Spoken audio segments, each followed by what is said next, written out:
super fun, and all about artisan cheese and more to melt your peaceful heart and toast your peaceful life. Coming to you from the Appalachian Mountains of southwestern Virginia, this is the Peaceful Heart FarmCast.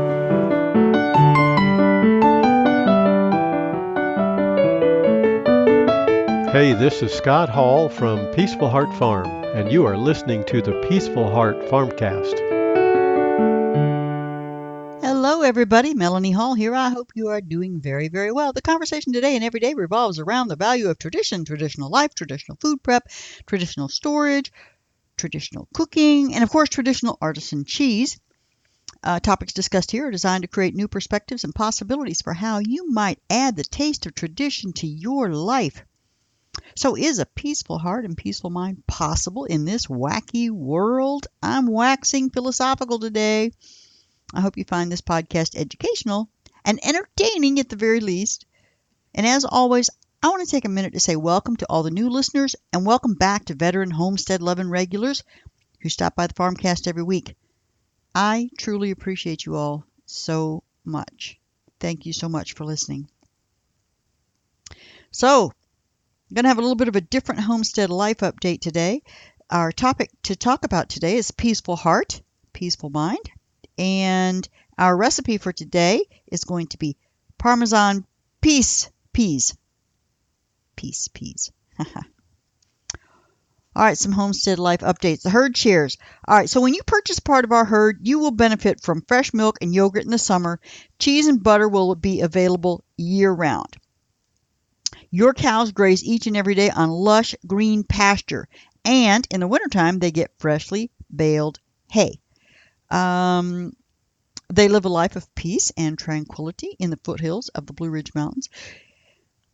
I hope that you will plan a trip to the farm to visit them and see how we care for and manage them. You can go to www.peacefulheartfarm.com/Virginia-herd-shares for more information. It's right up there on the menu on the right for herd shares.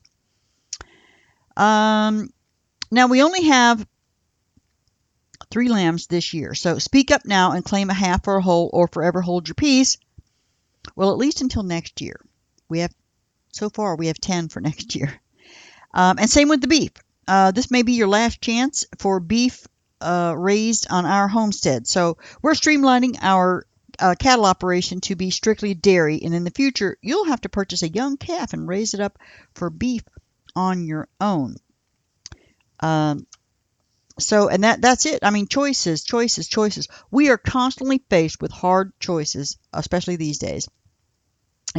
Should we get more Jersey cows or stick with the Normandies? New opportunities seem to continually present themselves, and Jerseys are very popular. I'm actually leaning more towards sticking with the Normandies. Sure, Butter, our Jersey cow that we recently purchased, she does give more milk. But we can breed for higher milk production. It's the temperament of the Normandy that is so compelling. And the dual milk/beef characteristics, that too. So because we have the option of selling every single calf we birth on the farm, which is the current plan, but we can also keep one occasionally as needed for our own use as beef. A Normandy beef is superb. I'm leaning toward keeping the Normandy central, and the 2 Jersey girls will be the cream on the top. Heck, that's a dairy pun. I know, corny. All right, choices again. As we move forward at the farmer's market, the interest in lamb is increasing. That's another dilemma. I only have so much time in a day. At this point, my days are consumed with milking the cows, making cheese, marketing the milk and cheese. And Scott and I have discussed significantly reducing the other animal populations, specifically the goats and the sheep. We need them for pasture maintenance, but do we need as many? It's another task in my already overcrowded schedule to market those specialty meats. So we could cut it down to just whatever we need for our personal use. Who knew we would be faced with these kinds of choices? We love all of our animals. However, I have 10 lambs to sell next year. Will I have the the time to do it effectively? Or will we fall into the trap that so many other small farmers do? Will we end up selling them at a loss just to make room for more that get sold at a loss again? Actually, not likely. We are aware of the dilemma and we are addressing it. But there it is. The choice is always before us. What do we do with our time? And then how much garden is the right amount of garden? I mean, if I don't have a garden at all, then I've got to spend money at the market to make up the difference. Part of the choice of living the homestead life is the simplicity and living on less dollars. Having that garden, it kind of becomes like drinking water. It's a necessary part of your life. Else you'll go back to the rat race of spending the hours you currently use to garden with working for someone else to pay for those vegetables. Nah, I think I'll pass on that. Yeah, the garden will likely endure. So that's not much in the way of updates there. We continually have choices to make, but for right now we have Normandy cows, goats, sheep, donkeys, and quail, and a very large garden and a substantial orchard. And those will remain as they are, and we will power through. Oh yeah, we can't forget the bees, but we do. They are going fine on their own. One day we will rob some honey, but not today. I bet you guys have similar choices. Should you move to the country and build a homestead, or maybe create peace in your life right where you are and visit us every chance you get.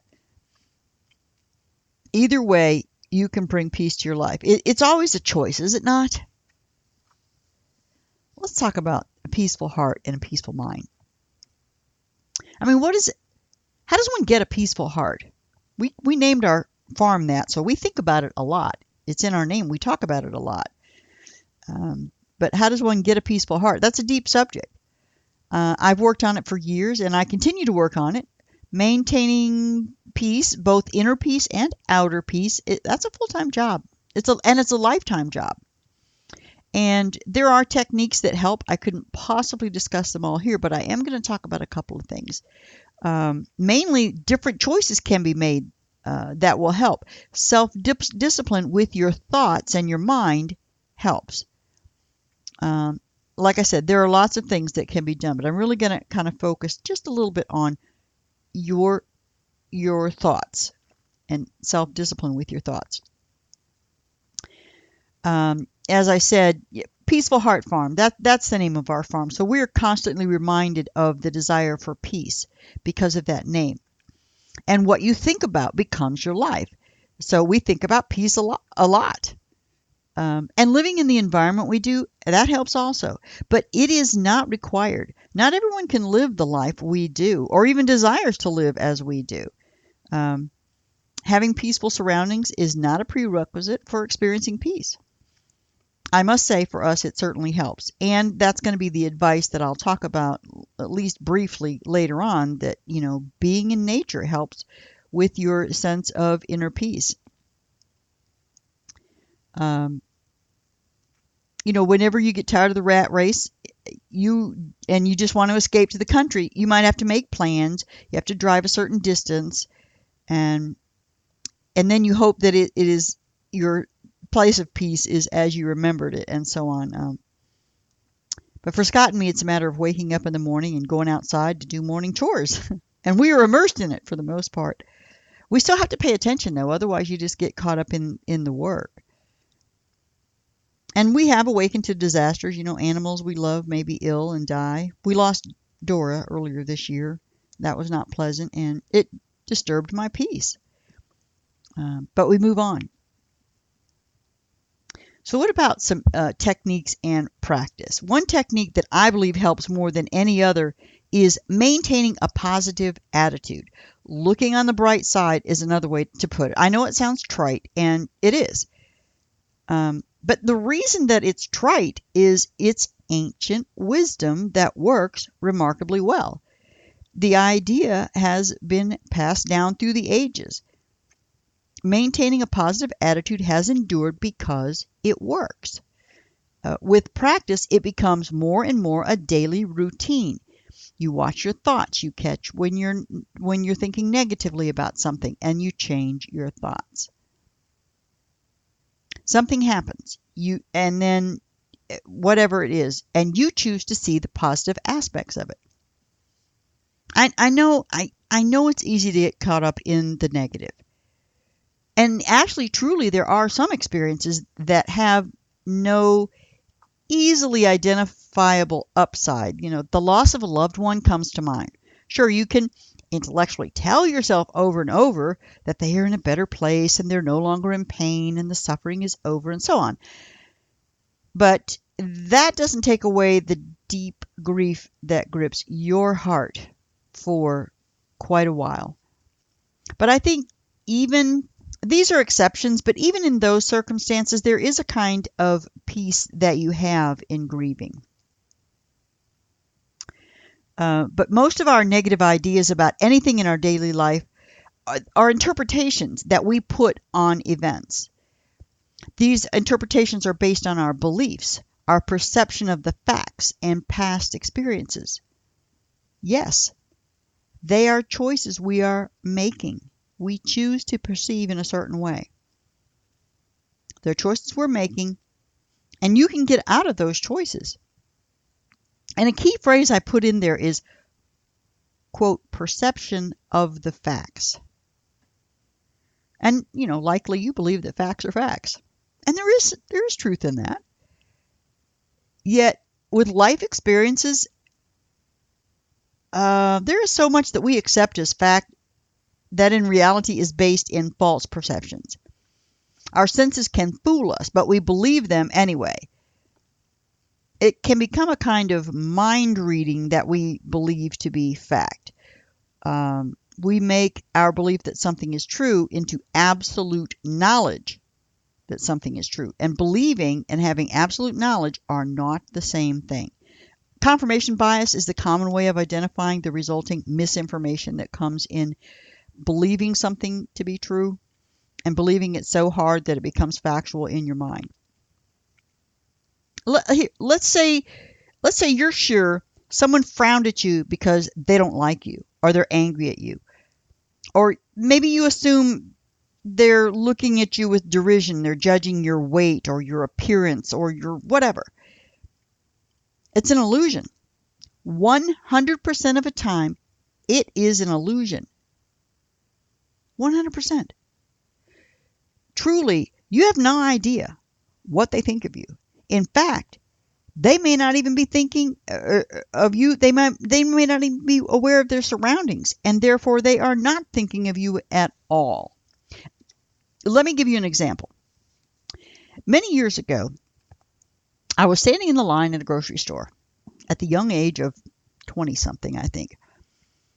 And I had very little self-awareness. I was very childlike in my mind, and my thoughts ran wild all the time. And I lived in my own little world, often completely unaware of those people around me. I was in my head a lot, thinking a lot. So I'm surrounded by people, but I would be in my own bubble of thoughts, floating along like a bit of flotsam on a river, rolling along merrily without a care in the world, or at least completely unaware of what I cared about. So I'm in the grocery store checkout line, and behind me, a lady accidentally bumped into me. Am I right? I mean, this probably happened to you lots of times. As a natural reaction, you turn around, right? Just to see who it was, maybe smile at them. And so I turned around and I looked at her. I will never forget her reaction. She began apologizing profusely. Over and over, she's apologizing. I frightened the bejesus out of her because of the look on my face. She said I looked so angry that she thought I was about to hit her. So now I'm apologizing to her. I mean, I was off in my thoughts, obviously I was bothered by something that I was angry about. And to this day, I really have no idea what I was thinking about. But it had absolutely nothing to do with her. I don't know. Who knows what negative idea was roaming around in my head that day, but it was on my face, and she's looking at me, and she's, thinking it's about her. So two things came to my awareness from that experience. Number one, I saw I needed to pay attention to my thoughts. really and truly, and how I displayed them on my face. Open anger at the world displayed in an unconscious manner was not how I wanted to live my life. It was not how I wanted to be seen. It was not how I want others to know me. And then number two, I began to wonder, how many times had I assumed that I knew what someone was thinking based on their expression on their face as they looked at me or looked in my direction? What if they're not even looking at me, but at someone else, or simply staring blindly in my direction? Maybe they're comparing themselves to me and finding themselves wanting, and that's why there's a frown on their face. What if I was the farthest thing, what they thought about me as far as in a negative way, what if that was the farthest thing from their thoughts? I mean, how many times have I judged myself based on an inaccurate perception? I recognized on that day how self-centered that idea actually is. In reality, the most normal thing in the world is for every person to be spending so much thought energy on worrying about what someone else thinks of them to even consider making a judgment about what to think of the person in their field of vision. They're not judging you as a person. Now, or if they do, they're comparing you to them and usually finding themselves wanting, and then that makes them feel better for a brief period of time, which I'll talk about in just a moment. But it's not about you. It is never about you. Now, one positive effect about that experience that I want to mention was that I purposefully trained myself to automatically smile at everyone I meet. And it made an amazing difference in my life. I wanted to reflect to others that they are loved. I didn't ever want to look at some stranger with anger and have that misinterpreted that I was angry at them, because it's like I realized they're looking at me thinking I'm thinking about them. And so actually, I do think about them now, but I think about them in a positive way. But I'm thinking about myself. So no matter what they're thinking inside their very busy head, I wanted them to know that they are loved and that life is worth smiling about. And so for me, then life has to be worth smiling about. This is the way you change your thoughts. And not everyone actually responds positively, but most do.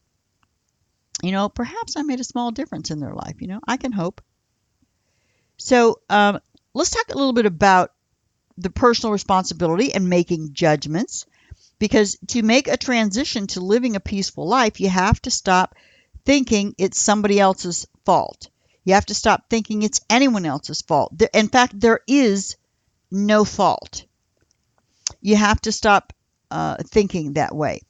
Your life is a continuously playing video movie in your head, complete with sound effects and various scenes and sets that are constantly going on. And whatever you think and believe shapes your reality. So me smiling at people all the time shapes my reality.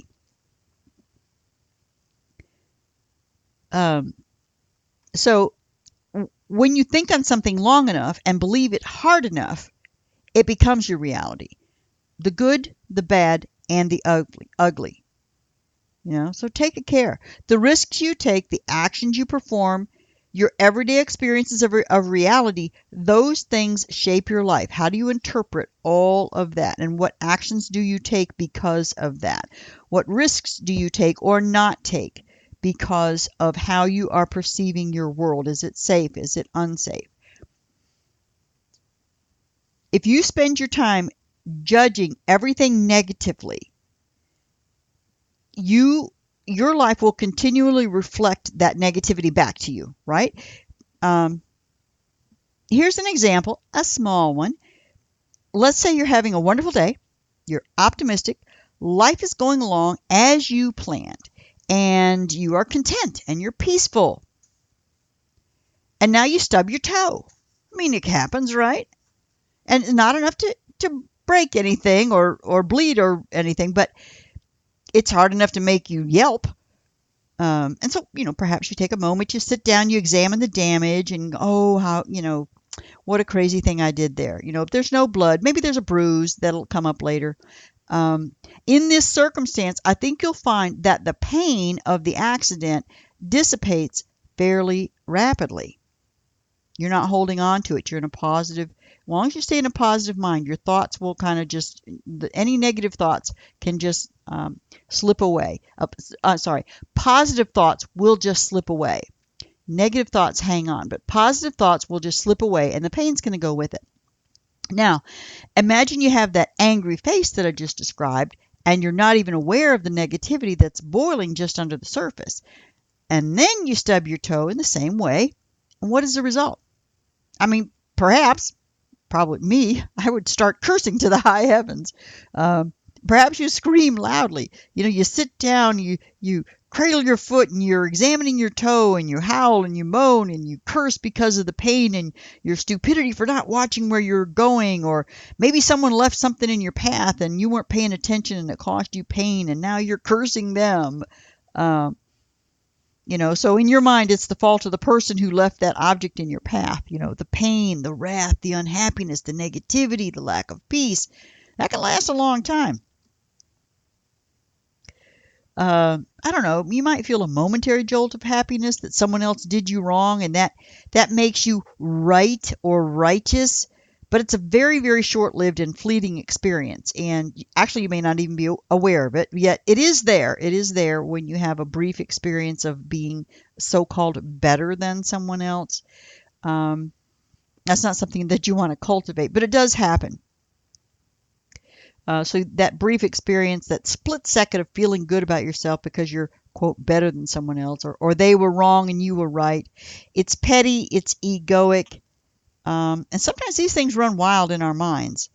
If that guy's fat, her dress is rumpled, the other person's really stupid and slow and so on. He or she's a loser. Who left that tricycle in the walkway when someone might trip on it? So the more that you make these kinds of judgments, the more you're going to separate yourself and the less peace that you're going to have. And yes, maybe you feel good for an instant. I mean, literally a split second, because you feel good about yourself. You'll think, oh, I'm better than that, or I'm better than them. But later you're going to feel lonely. And later you're going to continue to see negativity everywhere. It clings to you. You hold on to it. Your world is constantly reflecting your own negativity about yourself back at you. It's a never-ending cycle until you change, not the other person, you. But reality is neutral. Reality has no judgments. Reality simply is. To a tree or a chair or that door you stubbed your toe on or the tricycle or whatever, there's no concept of right or wrong. There's no good or bad. You're born. You embark on a journey of sensory experiences. There are lights and colors and sounds. And how you choose to interpret that is up to you. How you interpret them is your life. You have that choice. Even things that are painful, you go, oh, wow, that hurt. But if you don't judge it and you just go on, it disappears. If you judge it, it will stick with you for a very long time. So it's about choices. Happiness is a choice. Peace is a choice. Love is a choice. And if you believe that it's a choice, then you can start working on it. You can affect your life. Life is peace because you choose to remain peaceful. And you do have to kind of train yourself to that. Reality is neutral. And I can't tell you how to find peace. It is your own conditioning, your judgments, and out of control thoughts that create the experience of unhappiness. And you will have to fix it for yourself. So I can give you a little bit of guidance. Start with believing it's possible. Just because you're miserable today does not mean that you must be miserable for the rest of your life or even for another minute. Perhaps you have dreams that seem out of your reach. You may believe you're never going to get what you want in your life. You're going to have to work this sucky job forever. And if you continue to think that, sure enough, you never will get what you want in life. Your life will continually reflect that negativity back to you. Like, see, I knew I'd never get that job, you say. And while all the while, maybe you were unconsciously presented yourself as a loser to the person that was interviewing you for that job. And maybe somebody was just more qualified from you and you just need to go try again.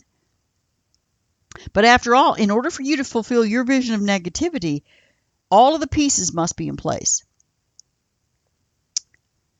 But on the other hand, if you went to the interviewer with confidence, even if you were faking it, your chances of landing the job just improve tenfold or 100-fold. Or even if you don't get it, you're like, okay, that wasn't the right one. Let me go at it again. Let me improve how I present myself. Let me improve this. And you see the difference? It's just a choice.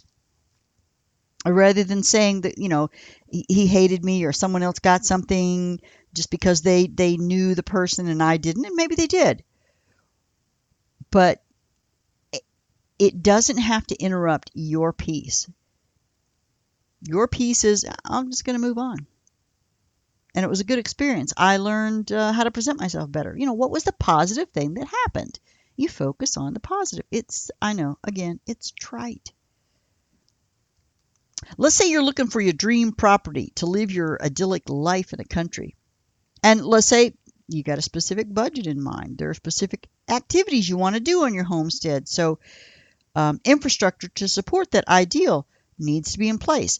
And then there are the optional things that you'd like to have, but they're absolutely not required. And once you have that idea in place, you set out on your journey to find that perfect place. And you might look at 50 or 100 or more properties, and it would be easy to become discouraged.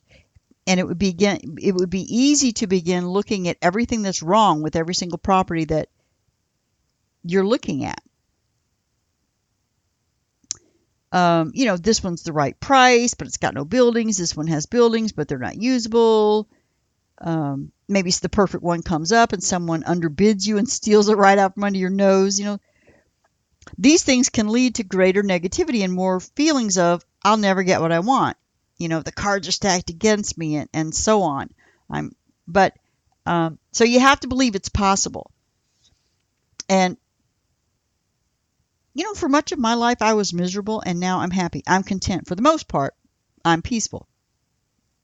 And it's not just the homestead. I got most of the way there before moving here permanently. We spent years, as I said, I think that on the outside, it didn't look like it to me, even to me, it didn't look like it. There were so many challenges. Like, listen to my podcast, Our Virginia Life, where I talk about the crazy path we took to get here. So there was a lot of challenge there, but it built a great foundation for us. I don't know, how did I really develop greater peace before we actually moved here to the homestead permanently? One thing was getting older. I just realized that life is short. The time to live is now. Each step toward my ideal is where peace and happiness exists, and nowhere else, in each and every individual step. Again, I talked about that in the episode Our Virginia Life. And I can see the future when I reflect. But you don't want to focus in the future. You don't want to reflect on the past. Not exclusively. You have to look at both of those things, but you don't want to miss the wonder of today. That is where your peace exists. It is in right now, what's happening right now, and what's wonderful about what's happening right now. Confucius has a great saying, every man has two lives, and the second starts when he realizes he has just one. It's your unlimited desires that are unfulfilled desires that are clouding your peace and happiness. Have desires, of course, but be mindful of your life as it exists today. Marvel at it. Fill your mind with the wonder of this moment. Isn't it truly amazing that you even made it this far? Change is gradual. It's like every single moment. It's ongoing. It's very personal. And you have to decide it's a priority.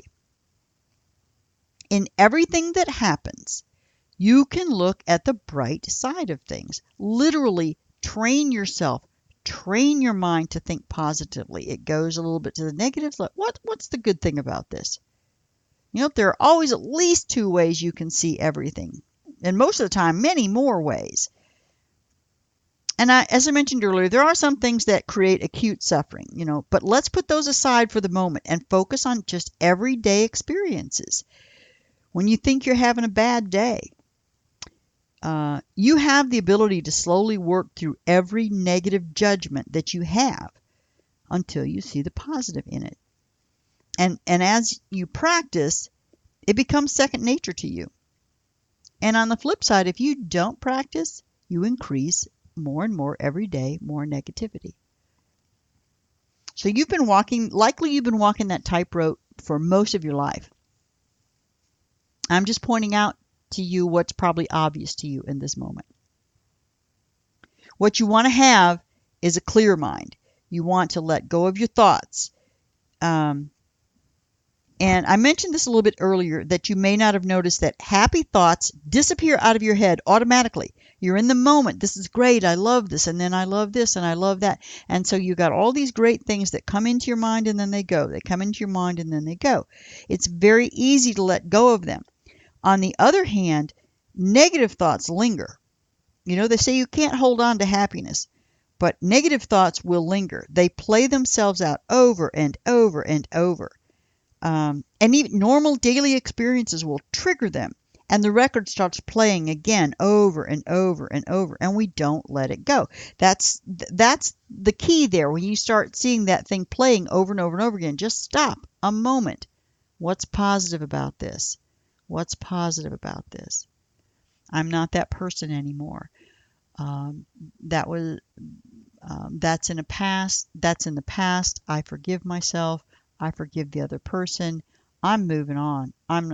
It's not today. So when you develop the skill to interpret the positive in everything, and you learn to do it quickly, you let it go. And you get better at it all the time.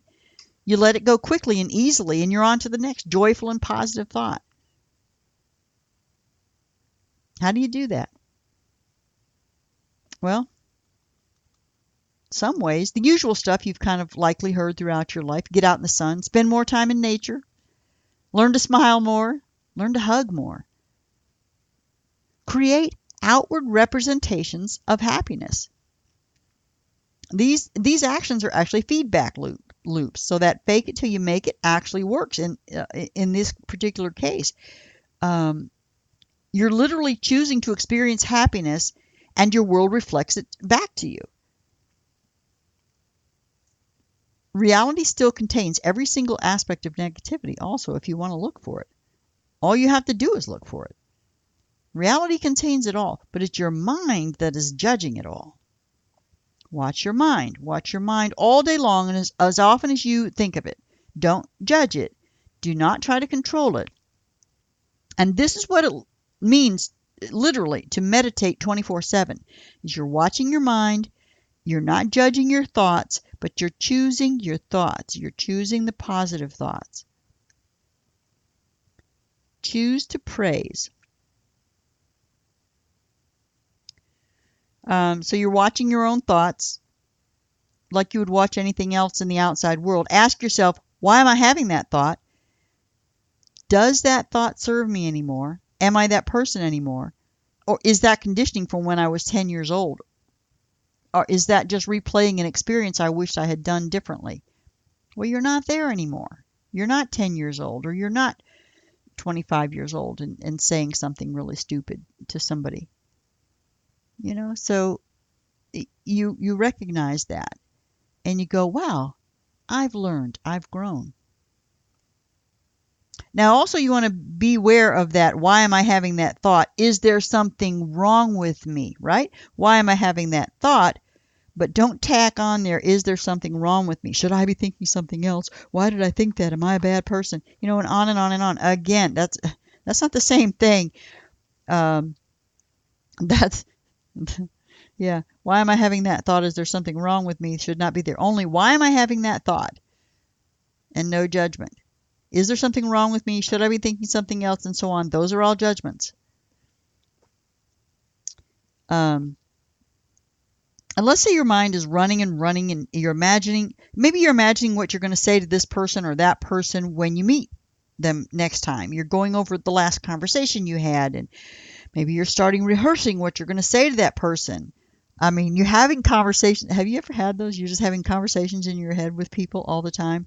You're rehearsing, speaking to them about how maybe even how your mind is running on and you're imagining what you're going to say to them. Maybe you even talk to them about that. It's a habitual thought pattern. And maybe you think that's out of your control, but it's not. You want to recognize that if you have that, why am I having that thought? That particular line of thinking comes from the desire to sound smart. Not the desire to be smart, the desire to sound smart, whether you know what you're talking about or not. And it's a skill that you perfected at an earlier time in your life. And that's a practice skill. And it hardwires you to always rehearse things to ensure you always sound smart. And literally, it's a disease. It's a disease that keeps you from being happy. When you see it, when you can realize that truth, when you understand it, your mind will naturally calm down. When you get there, you will stop rehearsing as much. It'll still be a habit, and you'll still have to work with it over and over and over again. It'll still clutter your mind from time to time. Keep at it. Note it. Be happy you noted it. And it disappears. You don't have to live out in the country on a lovely homestead to be peaceful and happy. I won't deny it makes it much easier for me. And as I said, you want to get out in nature more. That is one thing that helps with peace. So yeah, it does make it easier, but you can certainly have peace without living the same kind of life. And yeah, it makes it easier to maintain, but you know what? There are still many things that can disturb my peace. Scott and I chasing escaped goats comes to mind. We often disagree on the best approach to getting those guys back inside a fence. Sometimes we disagree rather vehemently. Afterwards, I choose to love him and he chooses to love me, even though we both may have treated the other poorly during the crisis. But peace in our hearts is regained. It's reestablished. And maybe someday peace will never elude us. I don't know. Would we be bored then? I don't know. All right, let's move on to our recipe. Parmesan peas. Peas are not exactly peas, but close. Especially peas straight out of the garden. And don't forget that wonderful cheese. You can use frozen peas if you need to with this recipe. However, this time of year, maybe you're not listening to it in the summertime, but it is actually late spring right now. And fresh peas make all the difference in the world. So here's what you need for this recipe. You need a couple tablespoons of butter. You need 3 small shallots, a pound of fresh peas, or you could use a bag of frozen peas. I think they come in 14-ounce bags. About a half teaspoon of salt, a couple tablespoons of freshly squeezed lemon juice, a 1/4 cup of grated Parmesan cheese, and then you want black pepper to taste. You're going to melt the butter in the saucepan over medium heat, add the shallots and a pinch of the salt. Just cook it till it's soft and translucent, maybe about 4 minutes. Then you're going to stir those peas in and the remaining salt and cook until the peas are soft but still bright green. That's only going to take 2 or 3 minutes. Add the lemon juice in there and just toss it a bit, kind of warm it up a little bit. And then you're going to remove it from the heat and stir in the Parmesan and black pepper to taste. Serve that hot. That's it. It's quick, easy, 15 minutes at the most. Let that flavor of fresh peas bring peace to your tongue and tummy. My final thoughts today. Life is about choice. We choose happiness. We choose peace. We choose love. I hope my words helped you gain some insight into how you can add just a little more peace to your life. And you'll certainly want to add those lovely fresh peas to your life. Visit us at the Withville Farmers Market. We have dairy, not peas, but others will be there with their lovingly grown products. Visit us, visit them, and we look forward to meeting you. If you enjoyed this podcast, please hop over to Apple Podcast, subscribe, give me a 5-star rating and a review. Also, please share it with any friends or family who might be interested in this type of content. As always, I'm here to help you taste the traditional touch. Thank you so much for stopping by the homestead. And until next time, may God fill your life with grace and peace.